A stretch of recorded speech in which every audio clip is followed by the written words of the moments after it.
Well, good morning. Thank you very much to the Leonard Davis Institute, and more specifically to its director, Professor Galia Resvarnatan, for organizing this important conference.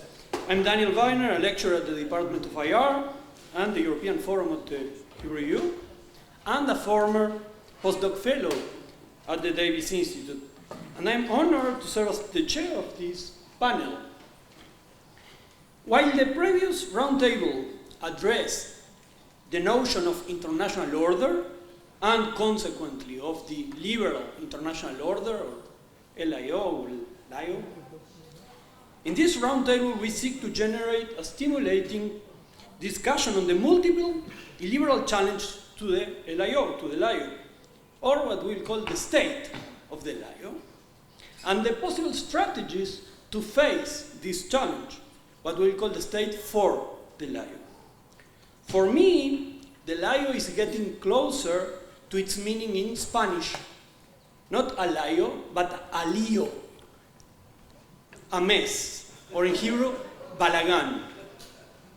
Populist leaderships, competitive authoritarian populist governments, totalitarian regimes, radical failed states, non-state fundamentalistic groups, all together pose increasing challenges to the international order that was established after the Second World War and was consolidated and expanded following the end of the so-called Cold War. And they seem to be successful by delegitimizing, eroding, and ultimately weakening the very foundations of which the order was built.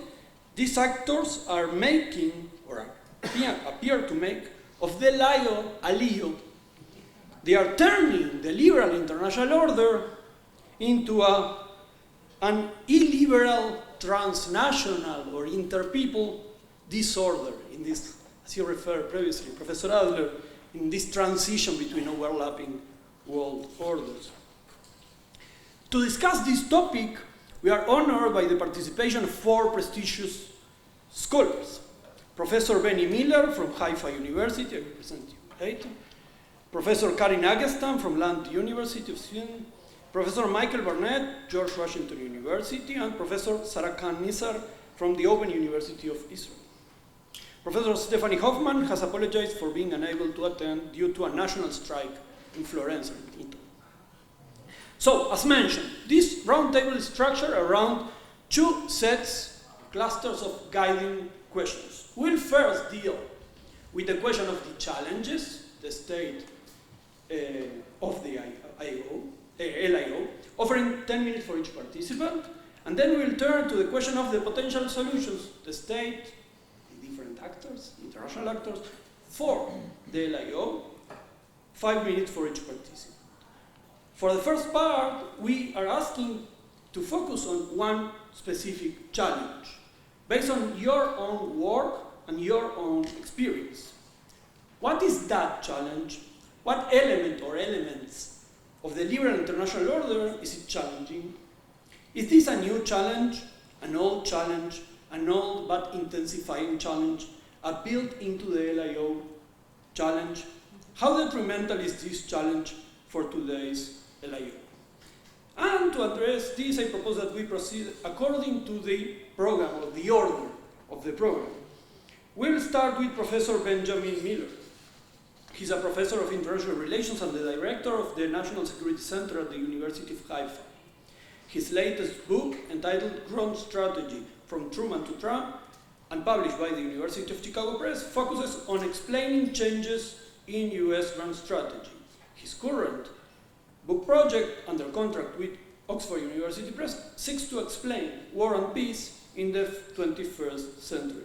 Professor Miller will focus on the challenge that great power competitions and nationalism pose to the LIO. Please.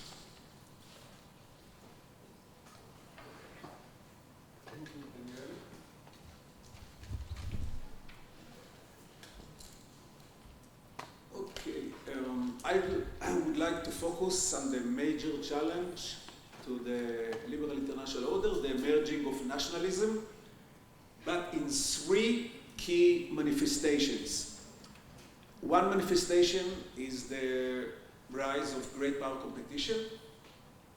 The second challenge is a completely different manifestation of nationalism, is the failed state, and their effects. And the third major challenge, and the third major manifestation of nationalism, the rise of nationalist populism in the democracy, including in the heartland, the bastion of liberalism, Western Europe, UK, and the United States. So what happened that led to the emergence of nationalism, and in what way the liberal international order led to the emergence of nationalism?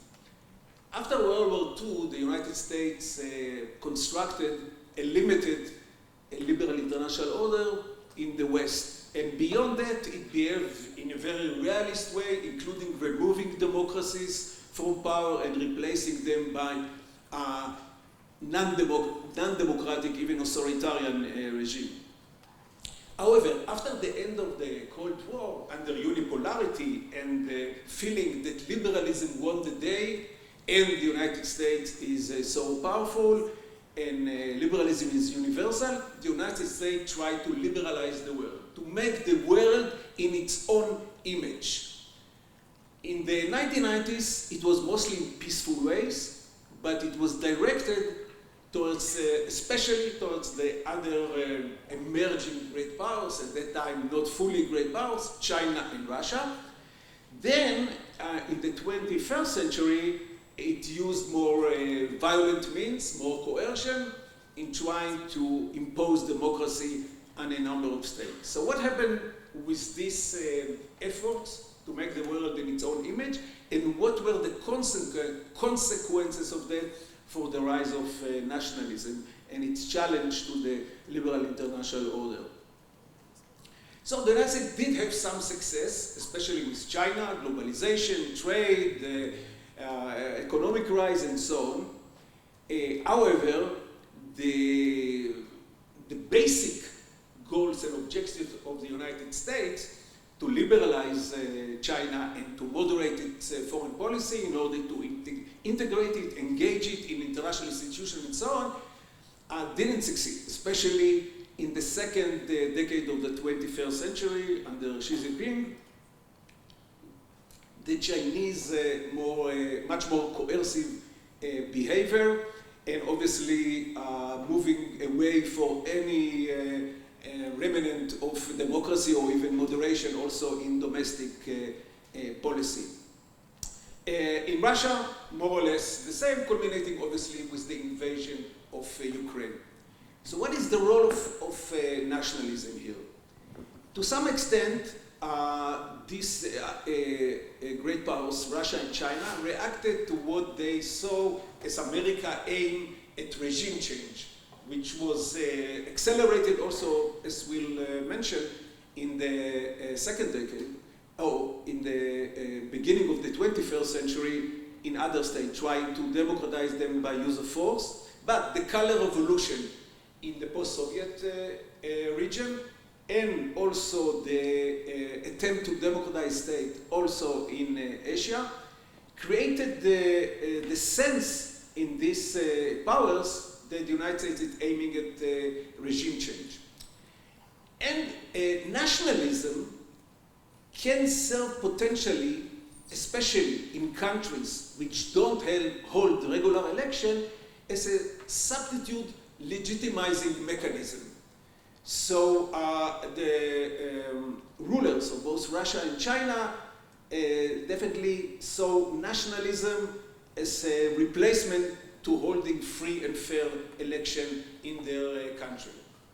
In addition to that, it's very appealing, it looks very appealing to have this idea, nationalist idea, of unifying the nation under a single political authority, and the claims that Russia is doing now vis-a-vis Ukraine, but also other places in the post-Soviet region, that historically, in a certain golden age, used to belong to Russia. So we have a legitimate right over this region. And also these people, especially Ukraine, maybe Belarus and so on, are actually Russians. So we should unify them, we should liberate them in a single state. And similarly, the claim of China vis-a-vis Taiwan, before that a few years ago, Hong Kong, and also the historical claims of China vis-a-vis the South China Sea and the East China Sea that supposedly used to belong to China in its golden age of empire. Also, another source why nationalism is so powerful for these powers is the grievances that they hold against the West, and particularly against the United States. In Russia, it's 1991, namely the breakdown of the Soviet Union. Supposedly, it was the intrigue, the manipulation of the West led by the United States that led to this breakdown. And China, you know, the 100 years of humiliation since the Opium Wars, the West, including the United States, not only the United States, have done all kinds of wrongs to China, and this is, serves as very powerful mobilizing forces. What about the failed state? The failed state, at least partly, were created or were accelerated by American intervention, culminating 20 years ago with the invasion of Iraq. Iraq before that was a functioning state, not in a very high degree of it, but still. And then, after the American attempt at imposing a democracy, Iraq became a failed state. And what failed state produced? They produced high level of terrorism and migration, and that affected the third challenge to the liberal international order, namely the rise of nationalist populism, because populist leaders use this idea of this fear of terrorism and the fear of migration, of changing the white Christian majority, traditional majority in Western countries, both in Europe and the United States, and that gave them a very powerful weapon. Another outcome of the American intervention in the failed state was that because this intervention failed so dramatically, it gave extremely powerful weapons to populist leaders, notably Trump, to argue that the liberal elites brought us all kinds of disasters, high casualties, very heavy financial cost, without any success. And that led to this, not, first of all, discrediting the liberal elites, but also the whole idea of liberal engagement, particularly of the United States, global liberal engagement. And so unintentionally, this intervention of the United States in order to promote democracy, promote liberalism, actually brought, or at least were one major source of the rise of this nationalist populist leader that used nationalism in order to undermine the liberal international order. Also globalization, the economic globalization that especially succeeded with China, had adverse consequences for the support of the European and American population in the liberal order, because of losing a lot of jobs, especially manufacturing jobs, the freezing of income because of the competition with low-wage countries, thank you, notably China and other countries. So also the economic globalization as a major part of the liberal international order eventually brought about the rise of nationalist populism. And similarly, in migration. And migration now is criticized by this leader, by the supporters, by the so-called Great Replacement Theory. Namely, the liberal elites intentionally bring non-European migrants to Europe and to the United States in order to change the demographic and, as a result, the political and the cultural identity and character of Western society in order to guarantee the rule of this liberal elite, because these non-European migrants will be supportive of the liberal elite. And this theory, whatever its empirical grounds, definitely enjoy widespread support among parts of the population, especially in the countryside, outside of the metropolitan big cities in Europe and the United States, and was another source for the rise of the challenge of nationalist populism, which in some sense is the most fundamental challenge to the liberal international order, because it's taking place in the heartland of liberalism, especially the leader of the liberal camp, the United States. Indeed, the Ukraine war, to some extent the manifestation of Russian nationalism, did bring about, at least until now, relative unity of the liberal West, and also some reduction of the depolarization. But when we hear DeSantis talk about the Ukraine war as territorial conflict, let alone Trump that says a day after he comes to power, he can resolve peacefully the Ukraine war, namely abandoning Ukraine and letting Putin do whatever he wants, we understand the challenge to this liberal world, and now to this unified stand of the liberal world against this offensive Russian nationalism might be temporary, or at least is challenged by widespread elements in Western society, which oppose the whole idea of global engagement, of spreading of democracy, of globalization, of free trade. And indeed, when we see that the Biden administration, that definitely is very much committed to liberal international order, comes to power, it adopts at least partly some of the Trumpist agenda. For example, with regard to free trade, notably with China, as part also of the great power competition, but also vis-a-vis the Asian allies of the United States. The United States tried to form security alliances with them, the Quad, the AUKUS, and so on, but not free trade, not going back to the free trade because of this, partly because of this fear that free trade brings about the rise of nationalist populism. And definitely free trade was one major source of one major component of the liberal international order. So we see that even under a committed liberal administration, as the Biden administration, we see that this Trumpist, populist, nationalist challenge is taking hold, at least on some level. Definitely with regard to democracy promotion, another key element in the liberal international order, definitely there was a complete abandonment of the idea of imposed regime change after not only the failure, but the effects on the West and accordingly the rise of nationalist populism and its challenge to the liberal international order. Thank you very much. Hello. So I take the note, nationalist populism as legitimizing tool plus ballots and dollars. Our second speaker will be Professor Karin Agestam. She is professor in political science and the director of the Center for Advanced Middle Eastern Studies at Lund University, Sweden. She is also an honorary professor at the University of Queensland and an adjunct professor at Monash University, Australia. Thank you. Her current research interests are interdisciplinary and include digital diplomacy, peace-building, gender, foreign policy, and Middle East politics.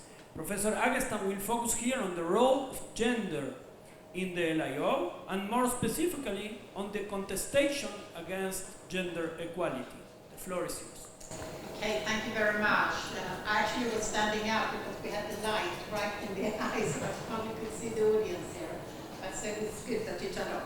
Anyway, so first of all, I want to express my many thanks to the director, Galia Pest-Almatan, for the invitation, very kind invitation, and actually to be part of this very festive event of celebrating the Leonard Davis Institute and its 50 years in the making, and it's actually significant for me as such, because it both reminds me that I'm getting older, but also that I actually had my first publication with the Leonard Institute in the mid-1990s. So I'm very happy to start off my academic career here, you could say. So thanks very much for that opportunity.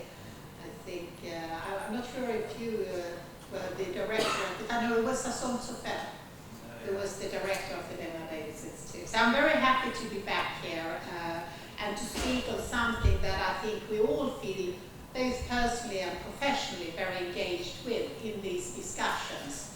And I think that we all can relate also to what was said in the previous session here. I'm particularly thinking about the deep contestation that was problematized here, where on the grievances, justice issues, these are something that I would also relate to.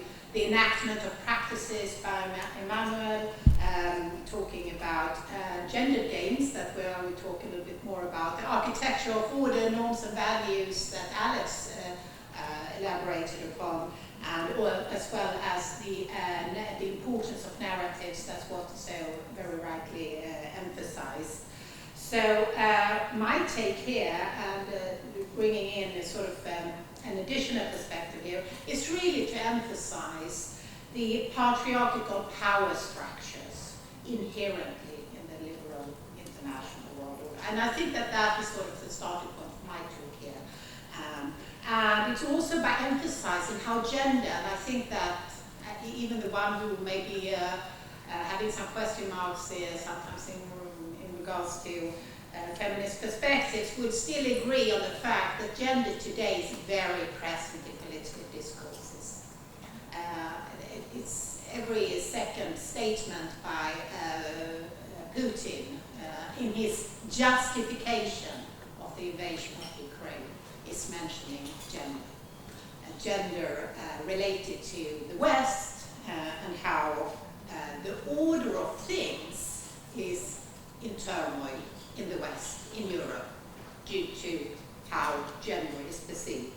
So the contestation here, the deep contestation on gender as one of the major fault lines in global politics, that's the argument that I present here, and how this deep contestation in regards to order relates to the differences in values, in attitudes about gender within and across countries, and how this triggered deep division and polarization in societies, between actors, between societies, states, institutions. So there's two major trends that I would relate to and briefly touch upon here. On the one hand, we have these contradictory trends in the last decades, where we actually have seen the advancement of gender equality in global politics, in many international institutions, among many states, and many important NGOs, civil society actors. And of course, a reference, one of many references, but it's actually coming back a long time ago, also transnational feminist advocacy that has been very present for many, many decades. But of course, the UN resolution launched by the Security Council in year 2000, Resolution 1325 on women, peace and security agenda, has been this kind of anchoring norm that actually have triggered a multitude of practices, oftentimes contradictory, sometimes applied cynically among states, but still setting sort of a milestone in regards to the quest of advancing gender equality in global politics. And this we have seen in many institutions around the globe, gender mainstreaming being pursued by most of the leading international institutions today, but also among many other countries, including Israel, who actually launched a national action plan also, departing from an interpretation on the Resolution 1325. We have also seen major shifts in international development assistance, where trying to address gender equalities and deliberately targeting women, both as economic actors, trying to empower them, and also different kinds of microloans, peace building, local projects. And also, not least, the focus and the emphasis by many political leaders, and not least Hillary Clinton, who sort of very strongly emphasized the linkage between women's security to national and international security, and how that sort of took off as a policy framework, arguing that including women, addressing gender equality is not only the right thing to do, but it's the smart thing to do if we are concerned about national security. So that was sort of the contemporary discourse setting off in the 1990s. On the other hand, we are seeing in recent decades also this remasculinization of global politics. We can see how states, how global actors are assisting this widespread adoption of gender equality, widespread fear, and posing, you could say, illiberal challenges to women's rights. So this kind of gender dynamics, you can see Le Pen in France, from within, is strikingly present. And as was argued by one of the speakers in the previous session also, it's a major factor of mobilization. It's crucial, and it's mobilizing people in different forms of, extreme forms of nationalism, which by the end of the day purport harmful practices towards women, LGBTQ+, and other marginalized groups. And again, so I've done a lot of work also with Jackie True, who's presenting here later on, both tomorrow and also the future of the liberal world order, where we sort of have also emphasized this hyper-masculine contest and how we see, and even actually women political leaders have warned of this kind of alpha male foreign policy being adopted by an increasing number of countries. We see it very specifically in Sweden now, when Sweden is struggling to become a member of NATO. And we see how the Turkish President Erdogan, how he's playing a very hyper-masculine performance, which actually the Swedish government has a hard time figuring out how to actually counter this.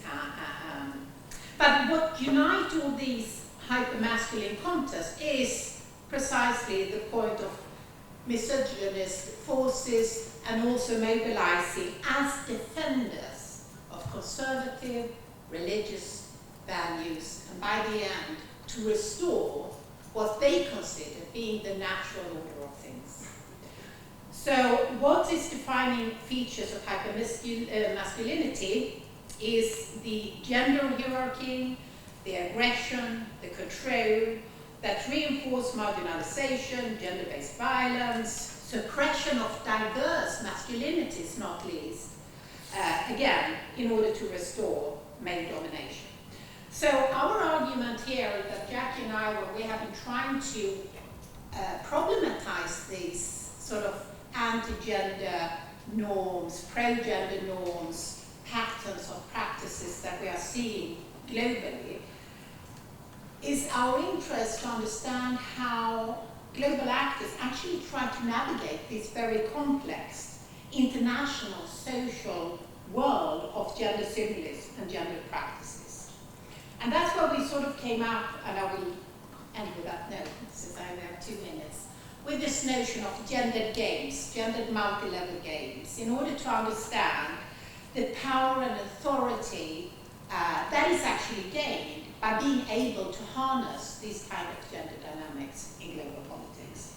So we, in an article in 2021, we launched this notion of gendered games in international affairs, where we problematized on one hand the gendered leadership.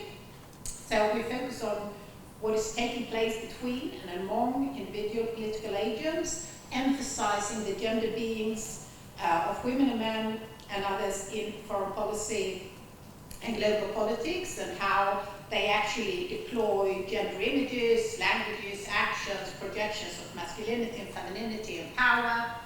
The second dimension that we look at is on gendered institutions between and among states through branding and gendered symbolism, which is also very central. Now we come back to this, and also in the workshop tomorrow. As you know, that Sweden launched as the first country in the world a feminist foreign policy. Sweden is also the first country in the world who now has scrapped its feminist foreign policy, and this is very interesting. So, but it's anyway related to this with state identity, state feminism, and how we can understand foreign policy orientation in general. And the third sort of dimension that we look at is gender structures and the global interactions of state, non-state actors based on pro and anti-gender norms and principles in global politics. So what we argue here is like paying attention to the deeply patriarchal structures that are embedded in states, in global politics, and how gendered norms legitimize differences and inequalities, but norms also create an illusion of fixed and stable structures and reassure boundaries of identity of the home, the public and the private, and of the nation and of the state. So I am with that. Thank you.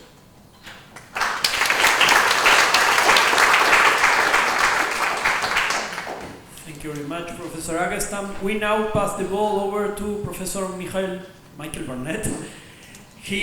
Professor Barnett is University Professor of International Affairs and Political Science at the George Washington University.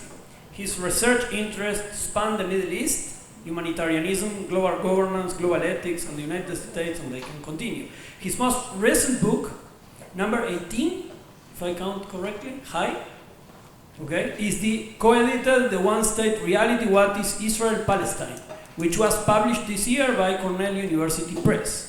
Professor Barnett will address how our own backgrounds, identities, narratives, and values could be a key to understand what is being challenged of the LA. Please. Okay. Does this microphone work or no? Yes. It does. Okay, great. So I want to thank Guy for inviting me to be here today, and happy birthday to the day. 50 years is a long time. I'm getting to the age where 50 sounds young, but I do remember that 31 years ago I taught here at Hebrew University, and this was back when Emmanuel Adler had a dog from hell. But God rest Chiquita. Sorry. So I'm going to switch gears because I can't really answer the question. So I'll try in the next wave of conversations, because I don't actually know whether the liberal international order exists. I have found this always something of a mystery. And I have often asked people who are if you will, the leaders of chronicling the liberal international order, what it means over time, and they change their answers. Maybe this is not change, but just simply evolution. But I don't know what it exists, and I kind of want to open this up a little bit. So before we talk about resistance and accommodation, I guess I have to sort of delve into the ontology. My sense is that there are at least 3 different versions of what is the liberal international order. One version seems to be of the sort that liberal states aggregate into some kind of order amongst themselves. It's kind of an island as Manuel and others talked about it in the previous panel, in a sea of contending international orders. There are others that say that these are liberal states that have created, in some ways, new kinds of networks among themselves as kind of a form of intergovernmentalism. There are those who talk about a fixed sense of interaction leading to integration. Emmanuel and I, years ago, talked about security communities, and The Euro-Atlantic is certainly a prime example of that possibility. But what's important, though, I think, is that what the qualities of the practices and interactions among those who identify or is known as members of the liberal order are quite clearly different from those that are not part of the liberal order. So when we talk about the liberal order, as the last panel suggested, we'd always have to think about it in relationship to other kinds of orders. And are these distinctions without a difference? I mean, how do we think about these things? I think it's very important. And then there's the expansionary view of the liberal international order, which is, it's such a gift from heaven that we have to share it with the rest of the world. Even if they don't like it, we'll force them to be free. And this is the diffusionary aspect of the liberal international order, which is less about, the liberal states, but more about what they're basically trying to make the world safe for themselves. But again, I want to return to the fact that at the end of the day, I think one of the challenges is to figure out what are those distinguishing practices. There's some reference to core values. What are those core values that bind the members together? How do we know them? And part of the problem, of course, is that, for many critics, profoundly by, let's say, someone like Amitabh Acharya, it doesn't really exist because it glares with hypocrisy and mythologizing and inconvenient truths. And I want to now move towards part of the title of this panel, which is the juxtaposition of the liberal and the illiberal. These are binaries. These are creations of those who see themselves as part of the liberal order. So they are social construction, they are binaries, and there are distinctions. And I want to take issue with those distinctions in various ways, and not necessarily say that binaries are bad or wrong. They're served many ways, like ideal types, as Weber talked about them, but that they can not only help us engage in conceptual, theoretical, and empirical analysis, but they can also have profoundly distorting effects. And I want to pick up on those distortions that come from this juxtaposition of the liberal and the illiberal. So let me start with the country I know best, which is the U.S. And one of the things that I found always very curious, and this has become punctuated in part by the last number of years in the United States, not just because of Trump, it started before then, and not just because of George Floyd's murder, although the sort of wave of Black Lives Matter helped to bring attention to this, which is the mothership of the liberal international order a liberal state? I mean, Benny suggested as much that it is, it is the leader, but on what grounds? How is it a liberal state? Right, this is the state after World War II that opposed human rights conventions. Why? Because it did not want to be embarrassed by the fact that it couldn't live up to those conventions because of the treatment of African Americans. It opposed human rights conventions.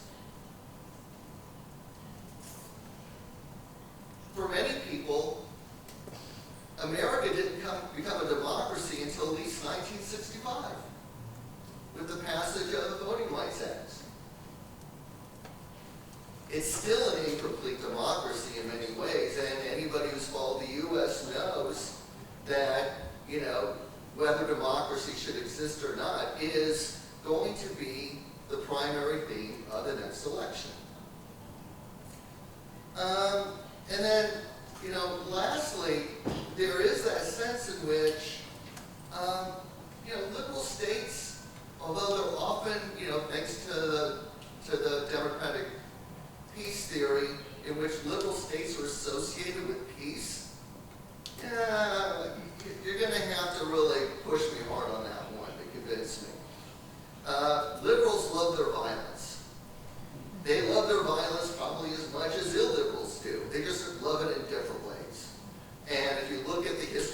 United States since World War II. You know, as realists like to remind us, you know, not so peaceful. Is quite capable of all kinds of atrocities as well. And so while the liberal international order might be a nice bedtime story for those who are liberals, it really is a bloody nightmare. And I think, you know, the last several years have forced a lot of Americans, in this case, to reflect on the imperfections and less on the idea that there's been a completion of liberalism. Okay. The other thing that binaries do is they establish boundaries between one or the other. There are liberals here and illiberals there.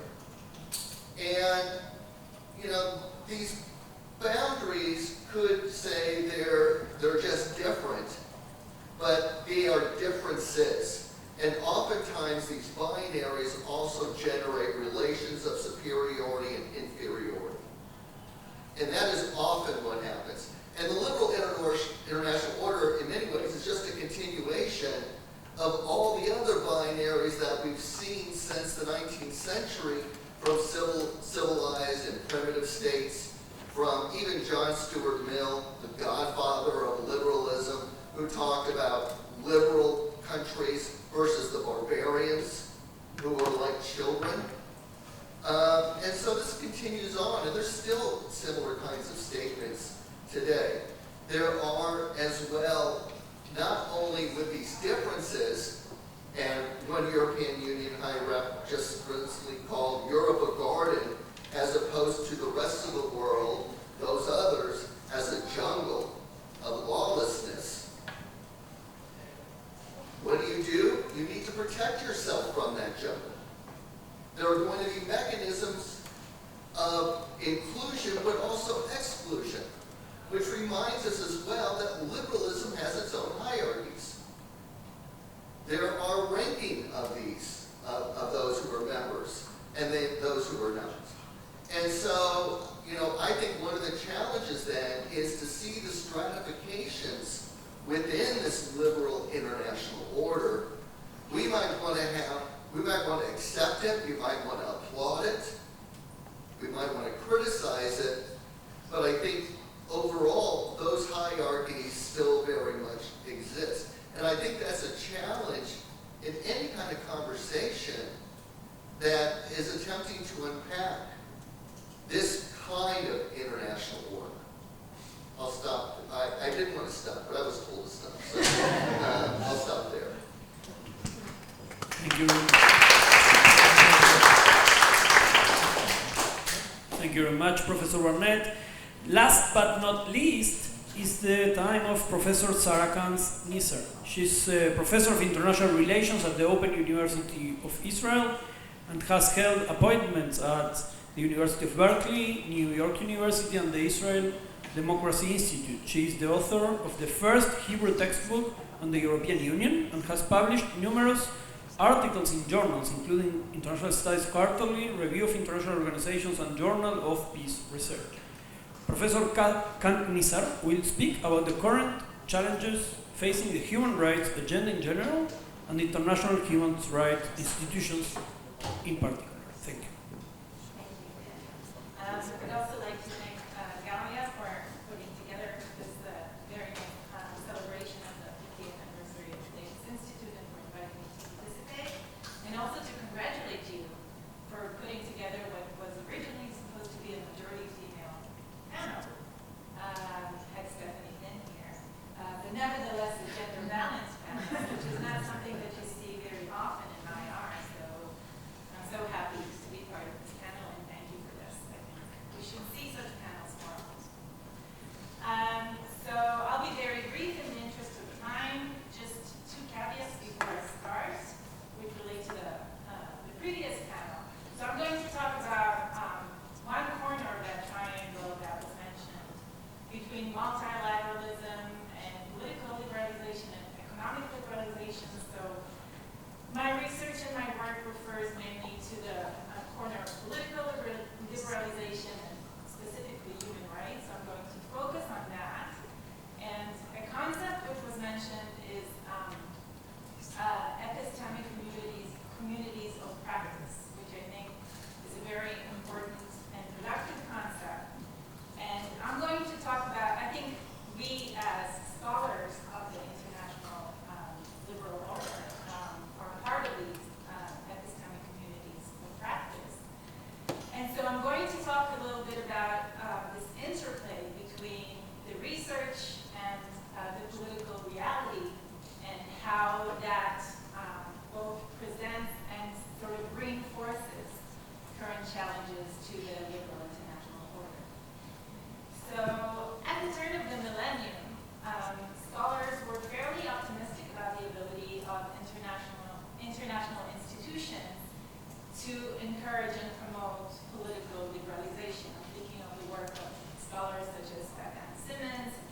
international institutions actually being able to achieve this goal.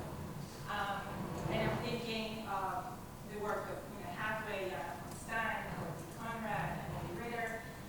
All of these scholars showed in their work how the ability of international institutions to promote human rights and to promote political liberalization is actually a lot weaker than originally thought, and also very, very conditional on various intervening factors being important. Scholars such as Emily Hafner-Burton actually went further to talk about radical decoupling between participation in international institutions and political liberalization, and she has shown that the more states participate in international instruments for the promotion of human rights, actually, the more they violate human rights. And that's what she labeled as radical decoupling.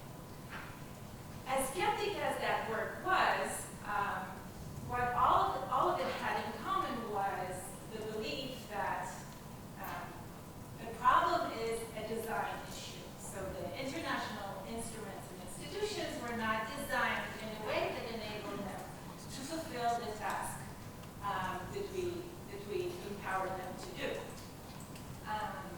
But they still viewed the idea that international institutions and international instruments should promote political liberalization sort of from outside and from above. They still view this idea as very legitimate and as achievable should we be able to fix the design flaws of international institutions. What we are seeing today is something very different, wherein international institutions are increasingly seen as part of the problem of human rights rather than the solution. And this is expressed both in the political realm and in the academic realm, with these two realms reinforcing one another's arguments.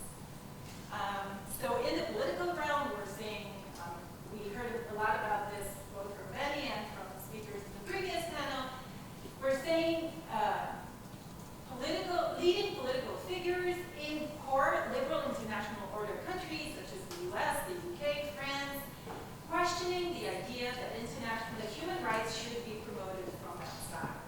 So this is in the political realm. In the academic realm, we're seeing arguments that were in the past reserved for kind of critical IR theory being put forth by mainstream kind of Washington Consensus Institute scholars, such as Rochelle Terman from Chicago University, Jack Snyder from Columbia University, Leslie Benjamouri from SOAS University London. These are all mainstream IR scholars saying or questioning the legitimacy of promoting human rights from outside. And there are kind of three variants to this argument. So the first variant says that these international institutions and instruments are actually not promoting human rights at all and not promoting liberalization at all, but what they're actually promoting is the national interest of the powerful countries within them, or the professional interest of the epistemic community which runs these institutions. Whatever they are promoting, it is not norms.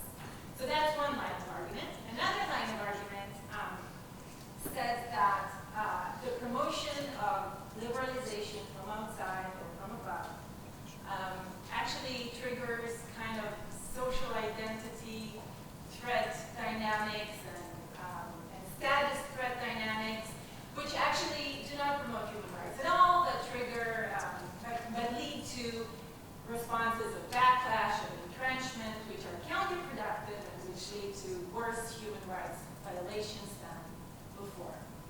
The third line of argument, which I think is the newest and maybe the hardest one to tackle, is the argument that pitches democracy against human rights and says that the promotion of human rights from outside is undemocratic because these international institutions were not democratically elected and they go against the democratically elected governments or the will of the people in the local arena.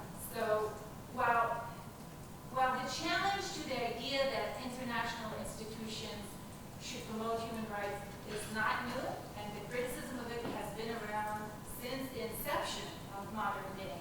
international institutions, I think the intensity of the arguments and the questioning of the idea that the universalism that is at the core of international human rights promotion, the questioning of this universalism is kind of amounts to questioning the rules of the game.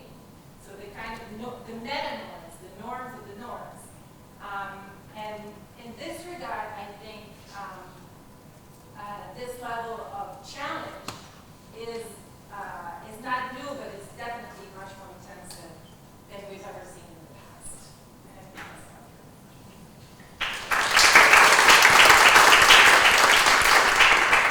Thank you very much, Sarah. Well, we don't have too much time, but anyway, we had a task here. I mean, in the previous panel, Professor Lake, you said that no international order lasts forever.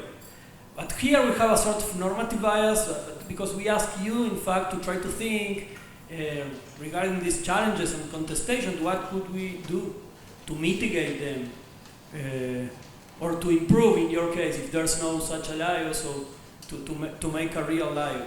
So, for this section, we'd like you to share some reflections on these prospects of mitigation regarding 4 different questions. How are international actors and institutions dealing with that challenge? Are these mitigation attempts successful? What do you think will happen in this regard? How you think the challenge should be tackled? We said 5 minutes, let's do it, let's say 2-3 minutes. If you have some ideas, so we can open them to questions from the public. Okay? So maybe we start the reverse way. Is it okay, Sarah? Okay. Yeah. So thank you. Short answer, which maybe I should prefer that answer in the interest of time, is I don't know. So I'm not going to talk about what should be done because I honestly have no idea.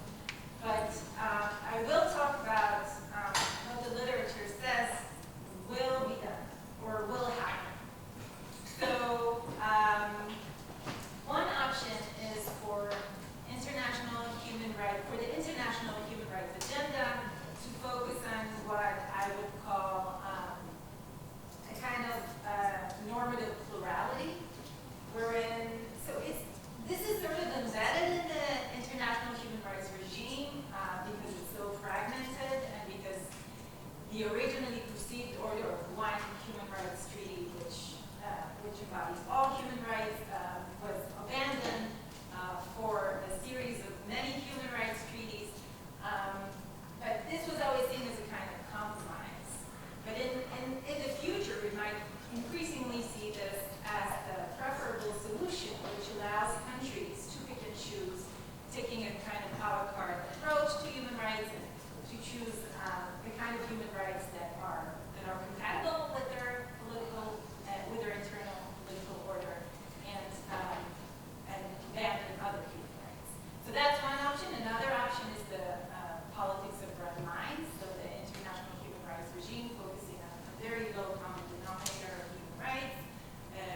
So focusing on those human rights in which we cannot compromise, and leaving all others to the choice of states. And while these options may not seem very attractive to people who hold human rights dear, I think they are still preferable to the third scenario where human rights treaties become somewhat of a dead letter.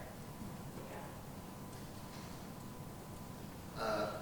Let me agree and say I don't know either. But that doesn't mean I don't have an answer.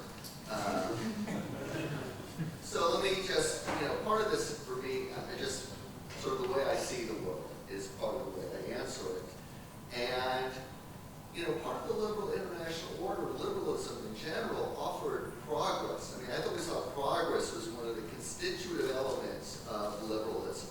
It was a sense of human learning, that we can make the world better, that we can improve, we can, human flourishing, material well-being, we'll be more compassionate. These were all things that were often associated with liberalism. And I was always very dubious about the notion of progress, in part because of my work on humanitarianism. But I have found myself, let's say, more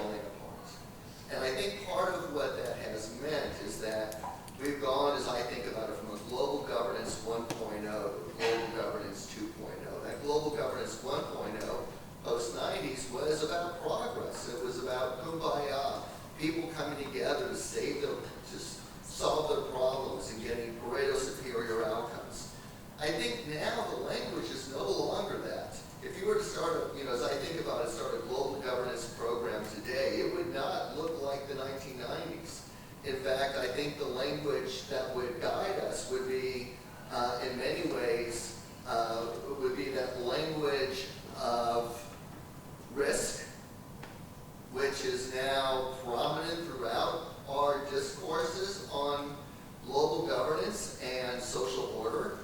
And it would also, I think, be bound up not with Pareto superior outcomes, but minimizing the worst possible outcome. These are mini-max lenses that we have. And that's a profound difference. So I would, if I were to say anything, it would be, let's start dealing with the ways to minimize the worst possible outcomes. The problem, though, and this is the second, is I don't think international institutions are up to this. I'm not surprised. People aren't up to it. And I don't expect international institutions to be better than us. And the consequence, though, is that, going back to sort of David's point about legitimacy, which has various meanings, but I think, one of the elements that you point to is, can you deliver the goods? This is a performance issue. And they can't deliver the goods. Or at least, increasingly, states and other actors don't think they can deliver the goods. And one of the things that I think does happen then is that if you don't think global action can do it, then you turn inward. I think that's one of the reasons for populism and nationalism, is you don't think those others can do much. And so it is, let's take care of ourselves. Let's find a territorial solution to everything, including climate change. So, what does that say? As you can tell, I'm deeply worried about the current state of our order, whatever that is. But think that it requires, in many ways, an attitude adjustment that follows from that precarious state. So I'll end there. Okay, thank you. So trying to respond and actually provide an example, on the question of responses from international actors and institutions, providing the example of actually the rise and diffusion of feminist foreign policy. And I do think it is interesting, because I think that's something that we, not precisely we're zooming around, but it's actually the politics and the political, in global politics. We need to talk more about that and how we understand that. And the rise and the diffusion, because it's not only Sweden who adopted a feminist foreign policy, and Joe is one of the latest one who ambitiously now are trying to promote this and actually taking on the leadership role here after Sweden scrapped it. But it's a way of politicizing, because gender mainstreaming in the last few decades has been very depoliticized. It has been seen as a technical instrument, as part of liberal institutions.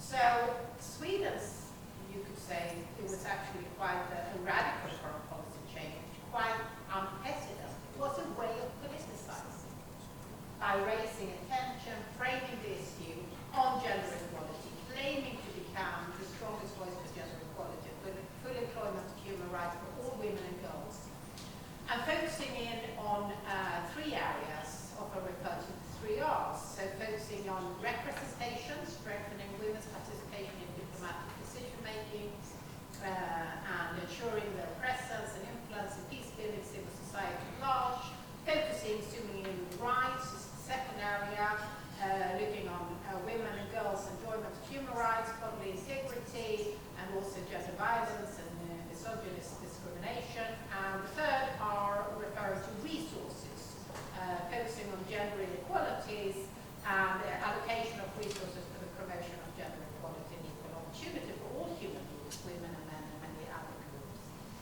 And Sweden also declared from the start, and this I think is interesting again, if we zoom in and try to problematize and maybe unpack totally political, in the way that Sweden explicitly framed from the start a headwind agenda. So it was a readiness to have this deep contestation. That, I think, is an interesting example, particularly in an area of sexual reproduction health and rights. Now, this is not only hotly contested worldwide, but also within the European Union, strongly resisted.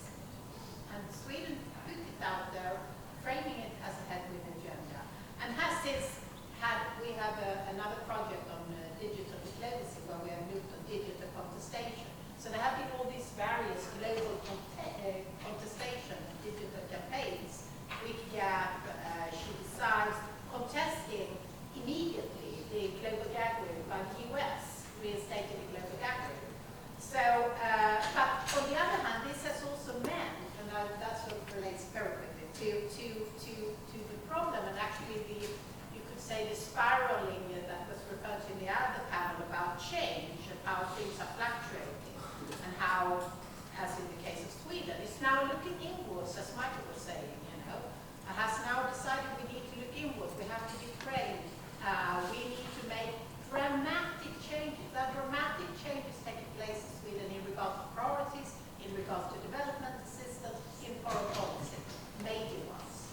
I would even claim more major than launching the feminist foreign policy. And also it has been critiqued, the feminist foreign policy, of course, of being very silenced on several issues like climate crisis, migration, the militarization of global politics. So it has also been very exposed for silencing many areas and were not enough engaging also on this issue. So let me first correct my mistake before. I didn't thank enough Galia for leadership in the Davis Institute and for initiating, organizing, working so hard on this conference. So apology. I think she is meeting the high standard posed by her predecessors. At least two of them are sitting here, and maybe a few others are in the audience. So that was a major mistake. Then about nationalism, I think it poses in different ways the major challenge to the international, so what we do about it. So what I'm suggesting is to try to contrast defensive liberalism versus offensive liberalism. First of all, the key conceptual mistake of liberalism was to think, especially after World War II, that nationalism brought all these disasters to the world, World War I, World War II, and anyway, it's obsolete, it doesn't belong to the modern world, globalized world, and we can forget about it. But unfortunately, maybe it is a very powerful force. So I think the Ukraine war shows us this clash between offensive liberalism and defensive liberalism. On the one hand, Russian claims to territories, to people beyond its border, and this is kind of offensive nationalism. But then the Ukrainian, to the very surprise of many, showed the huge power of the aspiration for national self-determination, the willingness of people to sacrifice a lot in order to protect their nationalism, their national independence.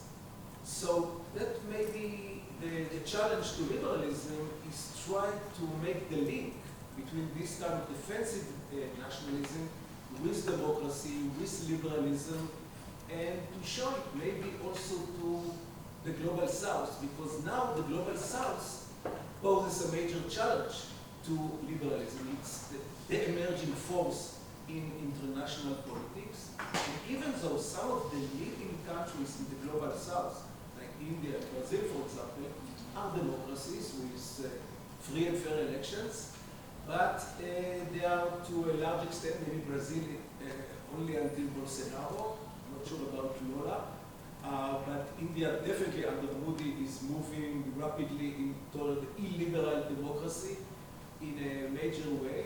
So it's really a challenge to the liberal state to try to convince, to help, I don't know what, the global south still to maintain some standard of liberalism. So in response to Michael, who raised a lot of tough questions for the liberalism and the United States is a liberal state, I think the question is a question of alternatives and relative. I mean, what is the alternative to the liberal international order? Do we see something that will be much better. Indeed, the United States has done many things. But let's say some of the good things the United States has done, for example, in the post-Cold War era, the idea of humanitarian intervention with regard to human rights. It's a completely novel idea. You know, that states are willing to use force not for gaining control over resources, not over territory, not even protecting their citizens or their so-called civilization, like the European countries done in the Ottoman Empire, protecting Christians, but to protecting human beings wherever they are. Sometimes not very successful, as in Somalia, but another in the Balkans, in the 1990s, the United States did succeed to bring peace to very bloody conflict. Indeed, it didn't resolve the conflict, not in Bosnia and not in Kosovo, but still, it brought at least peace and end of violence. So I think it's a great success. Also, democracy promotion, so is all the good. So what to do, I think, in order to moderate the great power competition, I think one idea is to focus on the collective problems confronting humanity. And obviously here, like for example, with climate change, China and the United States are the key countries that contribute to this problem. So I think one way to enhance diplomacy with China and to moderate the conflict is to try to collaborate more forcefully on climate change, also on nuclear non-proliferation, and pandemics and so on. So that might give an avenue in order to moderate a bit the great power competition, even though under anarchic international system, at least in the realist version, it's inevitable that this great power competition will take place. Once China especially became more powerful, it's inevitable, but we can moderate it by this. Then the question about the nationalist liberal populism in the West, what to do about it. So I think, here the key question is how to moderate or to reduce the polarization in Western society, which challenge the liberal order and many other things. So here I think is maybe enhancing the welfare state that was established by the West after World War II, and globalization did challenge the welfare state and did harm a lot of the people in the West. So maybe to focus more to invest resources in enhancing the welfare state might be one way to reduce polarization in order to reduce the power of the appeal of nationalist politics. Thank you very much, Ben. Thank you very much, everyone, for this. Before we finish, because we are receiving the illiberal message that there will not be freedom of speech for asking questions and giving answers, at least I go with two takeaways. The first one is regarding this issue of legitimacy, this discussion about, if they are delegitimizing. So if you don't have input legitimacy, we know this from the European Union literature, right? If you don't have input legitimacy or you have problems, so go for the output legitimacy, go for the deliver. And if you have problems of delivering, crisis, financial crisis, economic crisis, any kind of crisis, so at least throughput legitimacy, so try, procedures. And this comes back to your question on international institutions.